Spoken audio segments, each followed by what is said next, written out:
நவ கிரகங்களில் சந்திரனை வழிபடும் முறை குறித்து காண்போம்.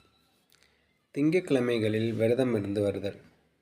பௌர்ணமி நாட்களில் சாதத்தில் தேனும் சர்க்கரையும் கலந்து செப்பு பாத்திரத்தில் சந்திரனுக்கு படைப்பது.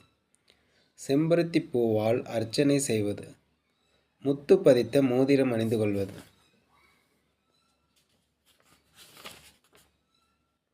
திருப்பதி சென்று வெங்கடாச்சலபதியை தரிசிப்பது.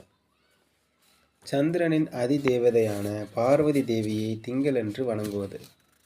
ஸ்ரீ பராசக்தி துர்கா தேவியை வழிபடுவது.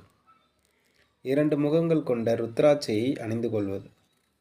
நீர், பசும்பால், அரிசி போன்றவற்றை திங்கட்கிழமைகளில் பெண்களுக்கு தானம் வழங்குவது. வெள்ளி பாத்திரங்களை உபயோகிப்பது. வெள்ளை நிற ஆடைகளை அணிந்து கொள்வது. எப்போதும் வெள்ளை நிற கைக்குட்டை வைத்திருப்பது நல்லது. அதுபோல ஓம் ஸ்ரம் ஸ்ரீம் ஸ்ரம் சந்திராய நமக என்ற சந்திரனின் மூல மந்திரத்தை 40 நாட்களுக்கு தினமும் 250 முறை வீதம் 10,000 முறை ஜெபிப்பது நல்லது. சந்திர பகவான் நம்முடைய மனதிற்கு அதிபதி ஆவதால் தேவையற்ற மனக்குழப்பங்களை நீக்கி நல்வாழ்வு பெறவும் தெளிவான முடிவுகளுக்கும் அருள்வார்.